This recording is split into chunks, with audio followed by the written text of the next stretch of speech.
शौचालय का परिचय। इतने फिस्टरों के बारे में जानने के बाद अब तक आप प्लम्बिंग फिस्टर से अच्छी तरह परिचित हो गए होंगे। फिर भी एक बार दोहरा दें कि प्लम्बिंग फिस्टर एक रिसेप्टिकल या उपकरण होता है जिसमें पानी की सप्लाई आती है या द्रव अथवा द्रव में मिला हुआ कचरा आता है और ये इस कचरे को ड्रेनेज सिस्टम में छोड़ता है। शौचालय ऐसा ही एक प्लम्बिंग फिस्टर है। आपका स्वागत है। इस कक्षा में हम शौचालय के बारे में पढ़ेंगे। शौचालय क्या होते हैं? शौचालय किस पदार्थ से बने होते हैं? शौचालय कैसे कार्य करते हैं? शौचालय कितने प्रकार के होते हैं और उनके उपयोग क्या हैं? शौचालय क्या होता है? ये तो आप जानते ही होंगे कि शौचालय क्या होता है, कहाँ होता है और उन्हें घरों में कैसे लगाया जाता है। तो शौचालय ऐसे फिस्टर है जो कचरे को पानी के जरिए फटाफट निष्कासन कर देते हैं। शौचालय जैसे प्लम्बिंग फिस्टर एक ही पदार्थ या मिश्रित पदार्थ से बने होते हैं। इसमें प्रयोग होने वाले दो मुख्य पदार्थ सेरामिक्स और विट्रियस चाइना या पोर्सलन है। ये पदार्थ शौचालय को मजबूत, हल्का और अन्यों से ज्यादा सोखने वाला बनाते हैं। चाहे पोर्सलन अकेला प्रयोग किया जाए या स्टील कैस्टेन पर कोटिंग करके, ये एक बेहतर आसानी से साफ होने वाली स्वास्थ्यप्रद सतह प्रदान करता है। आपने अपने घरों में स्टील के बर्तन तो जरूर देखे होंगे, वहीं स्टील इन शौचालयों के बनाने में भी इस्तेमाल होता है। स्टेनलेस स्टील हल्का, जंगरोधी, मजबूत पदार्थ है। स्टेनलेस स्टील की शीट्स को हाइड्रोलिकली प्रेस करके शौचालय का मनचाहा आकार दे दिया जाता है। स्टेनलेस स्टील के शौचालयों का प्रयोग ज्यादातर रेलगाड़ियों में और सार्वजनिक शौचालयों में होता है। स्टेनलेस स्टील टिकाऊ और आसानी से साफ हो जाने वाली सतह है। प्लम्बिंग फिस्टरों के लिए ये दो जरूरी गुण हैं।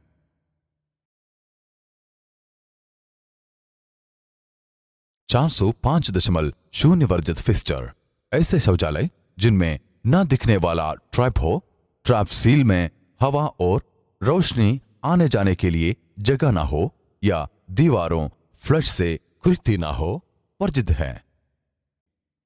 आप जानते हैं कि शौचालय की बनावट की रूपरेखा कैसे बनाई जाती है। इसे ठोस मल को ले जाने के काम के लिए बनाया जाता है। यह साइफनिंग के सिद्धांत पर आधारित है।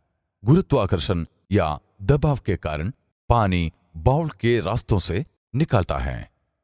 पानी बाउल की सतह को साफ कर देता है और मल को ट्रैप से निकालकर ट्रेन में ले जाता है। ट्रैप के निचले हिस्से में पानी की आवाजाही से ट्रैप आउटलेट में वायुमंडल का दबाव कम हो जाता है। इससे जो थोड़ा सा खालीपन बन जाता है और बाउल में पानी के जोर से मल की सफाई हो जाती है। पानी बूंद बूंद आने तक भी साइफनिंग के कारण बाउल में से पानी का बाहर निकला जारी रहता है। ज्यों-ज्यों ट्रैप में से बहाव कम हो जाता है, ट्रैप में फिर से हवा भर जाती है। इससे हवा का खालीपन नहीं रहता और ट्रैप के दोनों ओर का दबाव बराबर हो जाता है। फ्लश टैंक या फ्लश वाल्व में से ट्रैप को सील करने के लिए और पानी आता रहता है। सिस्टेन पानी के ऐसे होस का नाम है जिसमें शौचालय में फ्लशिंग के लिए पानी सहेजा जाता है। हर फ्लश के बाद पानी की सप्लाई से सीधे जुड़े होने के कारण ये फिर से भर जाता है और इस तरह हमेशा भरा रहता है। फ्लशिंग सिस्टम की कार्यप्रणाली को जान लेना बेहतर होगा। आपने सिस्टम पर एक बटन देखा होगा जिसे दबाने पर सिस्टम के भीतर लगे लीवर का एक सिरा नीचे झुक जाता है और दूसरा सिरा ऊपर उठ जाता है। लीवर के ऊपर उठते ही वाल्व से जुड़ी जंजीर खींच जाती है और सिस्टम की आउटलेट बंद पड़ जाती है। जब सिस्टम की आउटलेट खुलती है तब पानी शौचालय के बाउल में बहने लगता है। जब सिस्टम में पानी का लेवल घटता है तो फ्लोट भी नीचे झुक जाता है और फ्लोट वाल्व खुलने लगता है। सिस्टम में पानी खत्म होते ही सिस्टम के आउटलेट का वाल्व बंद हो जाता है और सिस्टम के इनलेट में से दोबारा पानी भरने लगता है। 410.4 फ्लश टैंक के लिए पानी की सप्लाई। फ्लश टैंक इस तरफ बना होना चाहिए कि एकदम से ढेर सा पानी आकर फिस्टर में फ्लशिंग का काम करें। फिस्टर की ट्रैप सील को भरते हुए टैंक दोबारा भरने लगता है। अधिकतर फ्लश टैंकों में पानी की सप्लाई रोकने और चालू करने के लिए फ्लोट डिवाइस और फिल वाल्व होते हैं। आइए अब शौचालयों के प्रकार देखें। शौचालय मुख्यतः 3 प्रकार के होते हैं।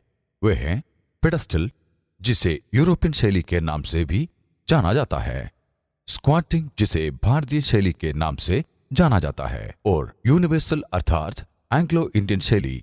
आइए हम इन सब का एक एक करके अध्ययन करें। यूरोपियन शैली के शौचालय कुर्सी के आकार के फिक्सचर होते हैं जो एक आम आदमी के अनुकूल ऊपर से अंडाकार और 400 मिलीमीटर ऊंचे होते हैं। भारतीय शौचालयों में शौचालय उकटू बैठने के लिए फर्श पर लगा होता है। इसमें पेन और ट्रैम्प अलग अलग होते हैं। ट्रिप्स अलग अलग फर्श में बिछे होते हैं। कभी कभी सुविधा के लिए पायदान लगाए जाते हैं। एंग्लो भारतीय तरह का शौचालय यूरोपीय और पलथी मारकर बैठने वाले शौचालय का मिला जुला प्रकार है। ये स्थायी काफी भारी और मजबूत होता है ताकि वो एक व्यक्ति का वजन सह सके। कार्य के आधार पर 2 प्रकार के जल कुंड प्रवाह है। वे हस्त संबंधी और स्वचालित होते हैं। संयोजन के आधार पर जल कुंड को दोबारा बांधा जा सकता है। उदाहरण के लिए बेल और प्लंजर का। जल कुंड को उनकी ऊंचाई के आधार पर भी बांटा जाता है। ऊंचा स्तर और नीचा स्तर। ऊंचे स्तर के कुंड की ऊंचाई कम से कम 125 सेंटीमीटर की होती है और नीचे स्तर के कुंड की ऊंचाई अधिकतम 30 सेंटीमीटर होती है। ये ऊंचाई ऊपरी पटल से जल कुंड के निचले भाग तक नापी जाती है। फ्लशिंग सिस्टम में फ्लश चलने के बाद पानी भरने में कुछ समय लगता है, जबकि फ्लश वाल्व को बिना रुके लगातार चलाया जा सकता है। ये सार्वजनिक शौचालयों में बहुत उपयोगी सिद्ध होता है, जहां लगभग लगातार ही इस्तेमाल होता है। वाल्व के अंदर समय की व्यवस्था करके पानी के बहाव को नियमित किया जा सकता है और पानी की मात्रा को घटाकर कम मात्रा के शौचालयों के बराबर बनाया जा सकता है। आप पहले ही सेंसर नलों और उनके लाभों के बारे में जान ही चुके हैं। अब हम फ्लश शौचालयों में लगे सेंसर कंट्रोल को देखेंगे। फ्लश वाल्व में सेंसर कंट्रोल लगाकर पानी का कुशल उपयोग किया जाता है। शौचालय में हर इस्तेमाल के बाद सेंसर अपने आप काम करता है। हाथों द्वारा चलने वाले फ्लश से ये ज्यादा स्वास्थ्यकर होता है, इसलिए सार्वजनिक शौचालयों में इसे लगाना बेहतर है। जैसा कि नाम से ही पता चलता है, ये दोहरा कंट्रोल करता है। इसके कारण इस्तेमाल करने वालों को विकल्प मिल जाता है कि वे आधे फ्लश का इस्तेमाल करें या पूरे फ्लश का, ताकि ज्यादा पानी की बचत कर सकें। इस तरह के शौचालय फर्श पर लगे चिपे हुए कांच चेन के ब्रैकेट्स पर लगे होते हैं ताकि जमीन से ऊपर रहें। इससे फर्श की सफाई आसानी से हो जाती है। फ्लशिंग सिस्टम या फ्लश वाल्व से की जा सकती है। 413.0 विकलांग व्यक्तियों के लिए फिक्सचर और फिक्सचर फिटिंग्स। विकलांग लोगों के लिए प्लम्बिंग फिक्सचर और फिक्सचर फिटिंग्स उचित मान्यता के अनुरूप होंगे। शौचालय बनाने से पहले जांच लें कि उसमें कोई दोष ना हो जिससे आगे चलकर लीकेज हो। फ्लैंज के साथ पूरी तरह सील होने में रुकावट आए। जांचें कि शौचालय का तल सपाट हो, वरना ये हिलेगा और सील टूट जाने का खतरा होता है, जिससे लीकेज होगी और बदबू आएगी। थोड़े से पानी से भी बढ़िया फ्लशिंग होनी चाहिए। पेन की सतह चिकनी, टिकाऊ और आकर्षक हो और ऐसी हो कि मल उससे चिपके ना और आसानी से बह जाए। जब मल ट्रैप में गिरे तो चींटे नहीं पड़ने चाहिए।